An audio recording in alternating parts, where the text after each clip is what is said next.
করেননি, আপনারা এই বটগাছটার উপরে আঘাত করেছেন। কেন? গাছ আপনাদের কি দোষ করছে? গাছ আপনাদের কি দোষ করছে?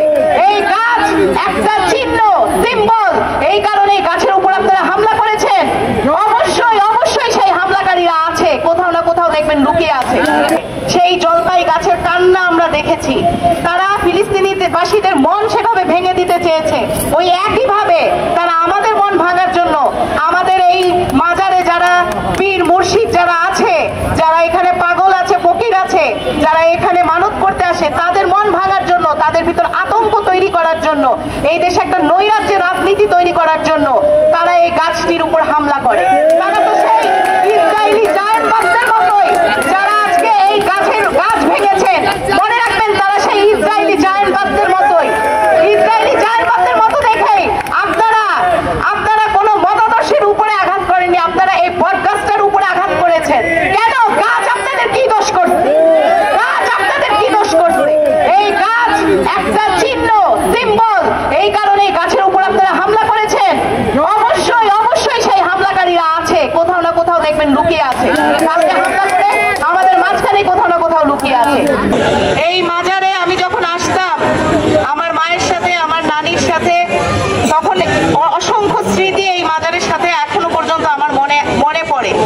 এই বটগাছ, এটা কেবলমাত্র বটগাছ নামে পরিচিত না, এটাকে আমরা সিন্নি গাছ নামেও হচ্ছে চিনি আমরা। এখানকার যেই পাগল ফকিরদের কথায় যে কিছুক্ষণ আগে একজন বলে গেলেন যে এখানে একটা জিয়ারত শেড রাখা হয়েছে, কিন্তু সেইটা কখনো খোলা হয় না।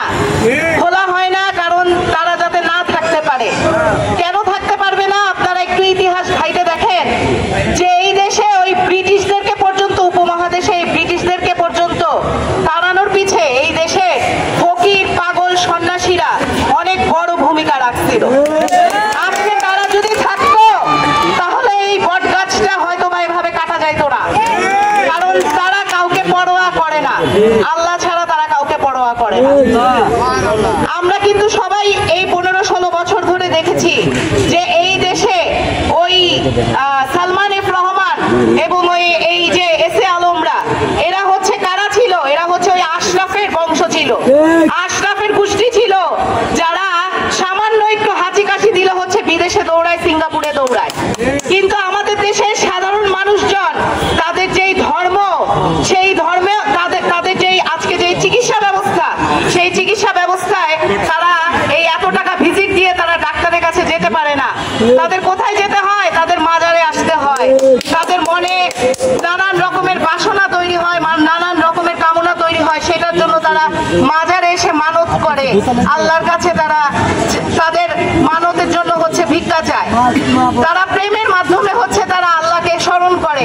এই দেশের ধর্ম ইসলাম ধর্ম, প্রেমের ধর্ম, সাধনার ধর্ম, ভালোবাসার ধর্ম।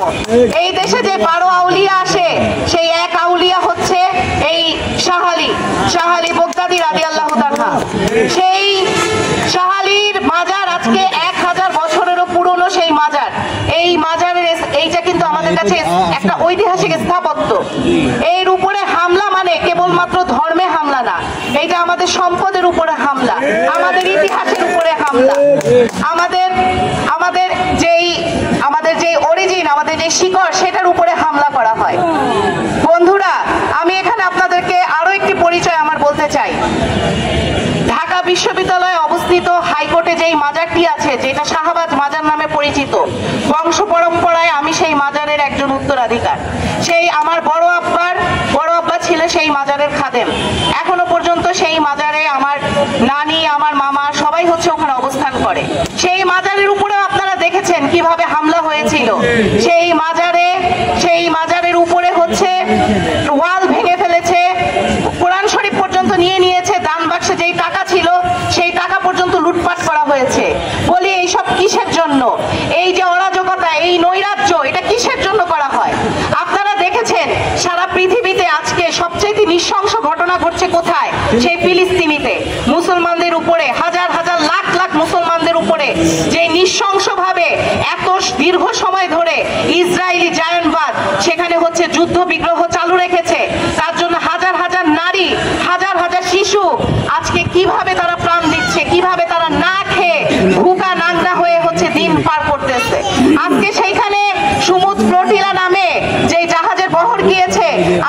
দেখেছি, আমরা শহীদুল আলমের প্রতি সহমত জানাই, তার এই আন্দোলনের সাথে ফিলিস্তিনি জনগণের পক্ষে আমরা সহমত জানাচ্ছি।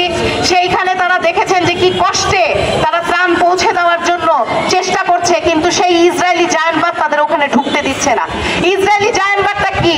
এই জায়ান্টবাদ এমন একটা মতাদর্শ যেটা হচ্ছে কোনো ইসলামের কেবল বিরুদ্ধে না, সেটা হচ্ছে একটা ফ্যাসিজম।